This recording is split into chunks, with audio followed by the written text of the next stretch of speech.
Hello everyone, in this video I will show you how you can add fog in Unity.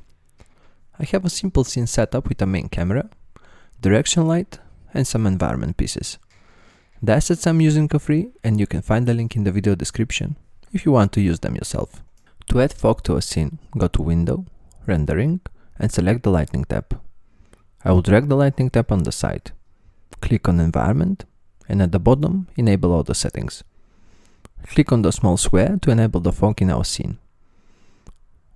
You can change the color of the fog and pick any color you want. You can also change the density of the fog to whatever you like. And there we go, we have added fog in Unity. Thank you for watching and please like and subscribe if you want to see more videos. Bye bye.